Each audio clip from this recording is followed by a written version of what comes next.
So I'm sure you know in which car I am right now, if you read the title and if you can see the video. This is my dad's car. It's an Audi A6 Allroad from 2013. Has a turbocharged V6 engine, runs on diesel, and it has way too many kilometers. Let me just turn it on to see how many. Give you an exact number. No copyright, please. Uh, So it's also running low on AdBlue. That's recent, yeah. It's please refill AdBlue, range 2,400 kilometers. And okay, it doesn't want to tell me the range yet. I'll wait for it a bit. But yeah, while I wait for the car to decide to tell me how much fuel it has left, or not fuel. So this car has done 337,490 kilometers.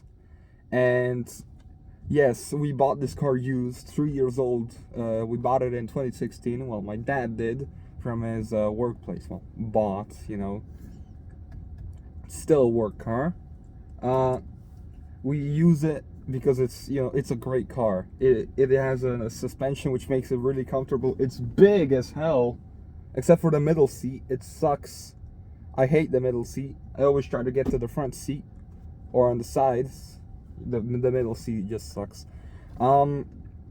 It's a great car. I love driving it when I can. But last time I was filming that, getting back on topic. Last time I was filming that Andrew Tate needs help from Budget G. The gearbox malfunctioned. So like, I was in, I was in drive and I did this and I went forward. And then when I stopped filming on the GoPro, on this little display I have at the steering wheel, it said gearbox malfunction. Some functions may be limited. Like go to service. It didn't let me do the manual shifting. That didn't work. Now it works perfectly. It didn't let me use sports mode. It was stuck in second gear. Didn't want to go to first, and I didn't test it out if it could go into like third, fourth, fifth, sixth, seventh. Because like I'm not gonna drive with a car with a faulty gearbox.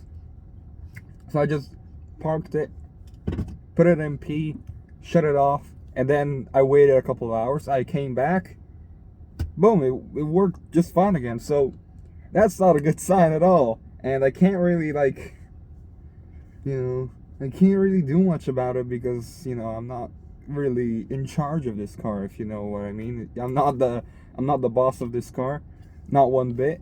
Even my dad's sort of owns this car. It's still a work car, not a personal car. My mom's car, which is a piece of crap, in my opinion, she's bad at shifting, in a manual. It's not for her. But her car that I don't like very much, relax. Her car that I don't like very much, Jesus. I turned off AC and I was just going haywire. Okay, I raised the temperature slightly by a couple of degrees and now it's a bit quieter, but still a bit weird. Her car is a personal car. This car isn't. It's a work car. Here's a personal car. Her car is an Opel Zafira Tourer from 2012. Uses a inline 4 CDTI engine. Can't really give you. It's a 2-liter displacement. I don't know. I don't know much about her engine. This car I know a bit more about because I like it more, obviously. So I want to get to know about it more. Like I said, there is a problem with the suspension. I can't manually raise it. I can't select the buttons like all road, efficiency, comfort, auto, dynamic, and then individual, which every Audi has all these functions except for all road. That's only for this model, which is an all road. Well, every all road model, but you know what I mean. So yeah, it did just get lifted up now because it set it to all road.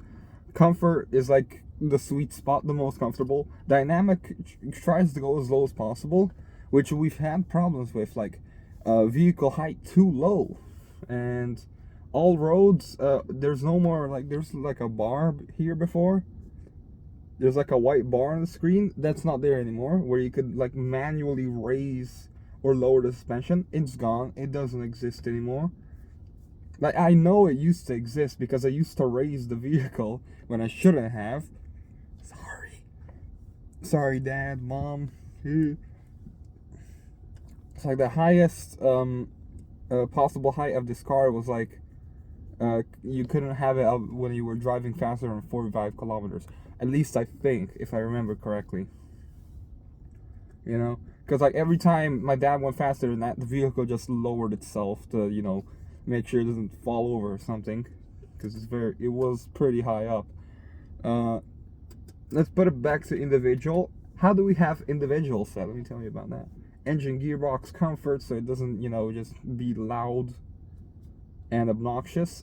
Suspension, comfort, of course, because dynamic, like, okay, dynamic is better for fuel range because you're a bit lower and there's less air resistance, but it's more uncomfortable. And my dad's, you know, he doesn't have the best back, so it's better to have it on comfort.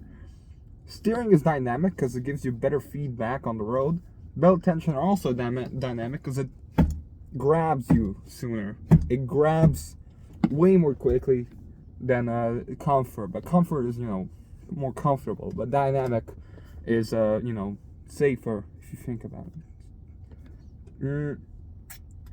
Why am I talking about this car? I already made the video about it. Well, I was completely silent during that video, so... But yeah, the problem with this car is it's getting old. There's better options out there, used options too, from like 2018, 2019, better options than this. But we are in 2023, prices have gotten bigger, and I know inflation has messed up car prices, because I've witnessed it. On my phone, I was looking through old documents to delete. I found this like Opel configurator. So for my mom, I made it for my mom in like August 26th, 27th. It was like late August last year I made it. And oh my god, the price of that car, the Opel Grandland Business with some upgrades, was like around 38 grand and a half.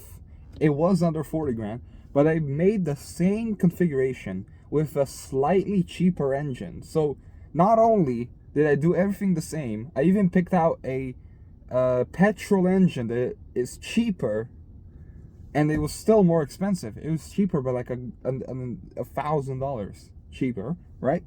$44,000, or well, euros.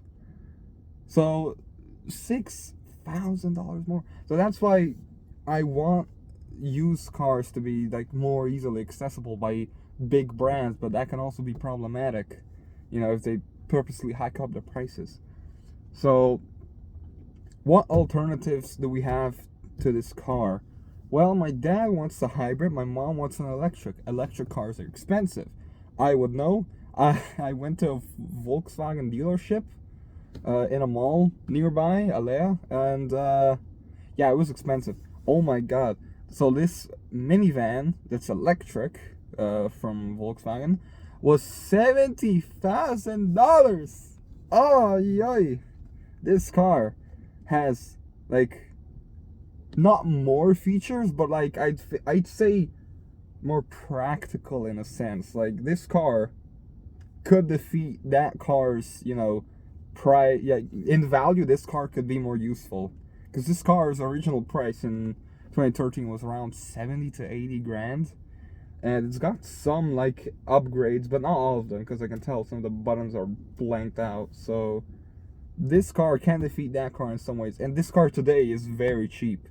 Like, I don't think like this car should be like 20 grand. My mom's car should be like less than 20 grand. Her car was like 30 grand at the start. So hers didn't depreciate as much because it isn't considered as a luxury car. But she did damage it a lot. There's a ton of scratches. That's a dented door. You know, it's you know, it's not perfect. And you're probably wondering, why am I even making it? I still don't know why I'm making this video. Content. But yeah, that's basically it. I'm gonna try to finish this video before 10 minutes. So yeah, thanks for watching. A lot of kilometers on this car, and I'm gonna go driving now. No, Mom, not for real. Chill.